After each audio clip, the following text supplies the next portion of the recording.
Gary, the other day I was watching a podcast. At the time of recording this chat, by the way, just a few days ago, John Obi Mikel released an episode of his podcast with Jose Mourinho. And it's, I mean, all these years later, Jose is still blockbuster. He's still absolutely blockbuster. What was it like playing under him? I was excited when he came, obviously, back for the second time, because I asked the players before he even came back, you know, what he was like and stuff. Because as a player playing myself, or as a football fan, you know, you're intrigued, aren't you, Jose Mourinho and the success he's had and his personality and how he is. So I asked the players a lot about him before. They said he was unbelievable. They was obviously telling me all these positive things about him. To then, it happened that it was announced he's coming back. So I was double excited to work under him.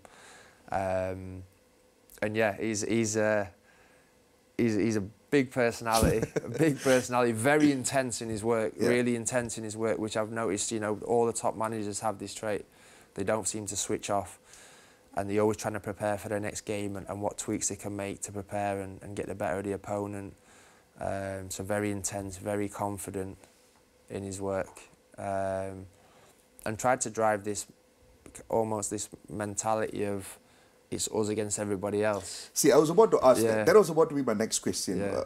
One of the things that attracts me the most to Jose Mourinho is his ability, no matter where he goes, wherever he goes, he's got this almost innate ability to just create and cultivate this siege mentality, the us against the world mentality. How does he do it so efficiently? I think he tries to push the standards to the level that he expects, and then you start to gain success. And then, you know, if you put in the work and the effort and the concentration and everything that he expects from you, he will have your back in them moments in terms of building the confidence within yourself. Do you know what I mean? So it's almost like, I don't need to go and buy any centre-backs. I don't need to buy a left-back, right-back. I've got the best here. And he almost kind of boosts the team in terms of that respect. And almost be like, we've got the best squad, we've got the best team. It's us against everyone else, whatever everyone's saying from the outside. Because naturally in football, you get pats on the back, you get criticised.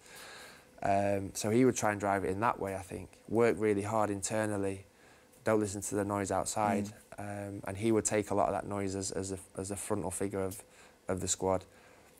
And yeah, I think that's how we did it. Michael Essien came down to Astro a few years ago, and one of the things I remember a lot from his interview was that he said that Jose was the one manager that made him feel like he was ready to run through a brick wall. Like he was quite literally ready to do it for Jose. That's sort of relationship he builds with players. Did you feel that way with Jose as well? That he was able to build and cultivate that sort of relationship with the dressing room? Yeah, that's what I mean. I think if you're his man, and I mean like in the way of like you do everything that he expects and you work and adapt to the way he wants to play and you produce ultimately, you know, then he works in both favours, doesn't it? You produce it on the pitch, we get results, he looks good, he comes back to you, gives you the pat on the back, boosts your confidence, and I feel like it was kind of that relationship. What I would say is he was very clever in terms of the way he managed players individually. Because I think sometimes you realise that there's players that maybe needed a little pat on the back and been told that, you know, everything will be all right, you're fine. And there was other players, maybe like me and John, who sometimes needed a push and a kick and you know, and a bit of a I'll show you type mentality. So yeah, maybe that. I had one incident with me for that. I mean, John's told you about the one. I don't know if you've heard the one what John said about where he said. He could just go and buy two more centre-backs, and it really like got under his skin. So he's mentioned that one. Yeah. But I had one going into the League Cup final against Tottenham, and we played in the season, and we got beat, I think, away at Tottenham quite heavily. I think Harry Kane scored 2 or 3 goals, and I think he pulled me in the office a week or two leading up to the Cup final, and almost said to me, "Are you all right? Like, are you all right to play in this game, or are you kind of like still a bit like worried about what happened in the game, or, you know, the Harry Kane situation and these sorts of things?"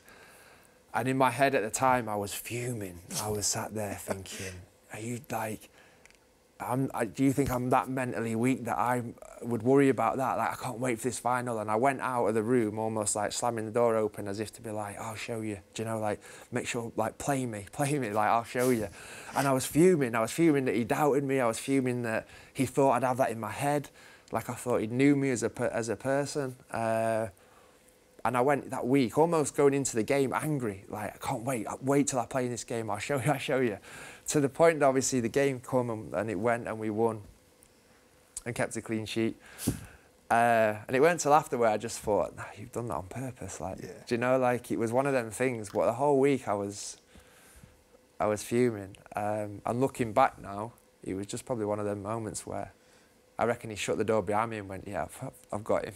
I've got him. Like with the fishing rod. Yeah. He's got you really good. Perfect. Yeah. So that was just one of the examples. Riled you up for an entire week and then you go on and get a clean sheet in a cup final. That was an example of some of the things he did. But like I said, that's the thing about management. I think it's so difficult. It's so hard to get right and it's such a big thing to realise that obviously everyone's different, everyone's personalities are different. So I think that's really difficult to manage as a manager.